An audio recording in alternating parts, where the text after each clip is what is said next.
नमस्कार, एपिक फ्लेवर्सक स्वागत। आज आमी पपाशफळा सुकी कशी करची म्हण पळया।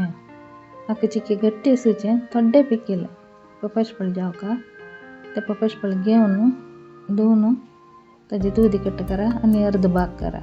मागीर ताची साल काढा ती आणि मध्यान तो बियाणी असता ताजे सन्न ते करडून काढा पेसकतेन मीडियम साइजा कुडकोन दवरा। मागीर एक अर्ध कप तितले सोय कांती ती एक 4-5 सुकी मिरसांग आणि एक साना कुडको चिंचाम कांड दवरा। 1 टीस्पून तेलांत मिरसांग भाजी येते लायकून साना उज्जारी।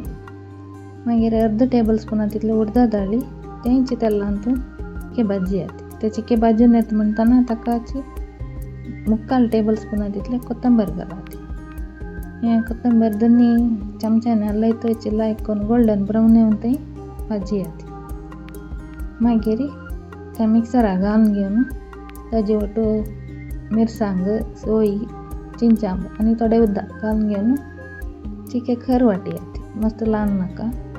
अर्ध चमचे तितले सासम घेयाती एक कायलीन तो 1 टेबल स्पून तितले तेल घालून घेवन ताका एक अर्ध चमचे तितले सासम घालाती आणि पपाशफळा कुडको घालून घेवन ताका 1 कप उदक घालता ताका 1/4 टीस्पून तितले मीठ कांड दवरा आणि त्या कांड ताका घालात आणि लायकून मिक्स करा।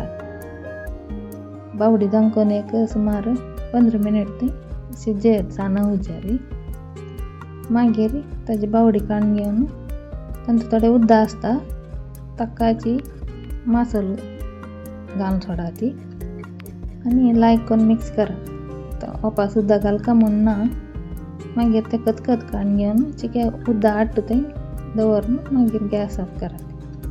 पपाशफळा सुकी रेडी जाता। हे चिके गोडे आसता सीता वट्टू पोळ्या वट्टू कंचेचे वट्टू लायक जाता। ट्राय करून पळयात। थँक्यू।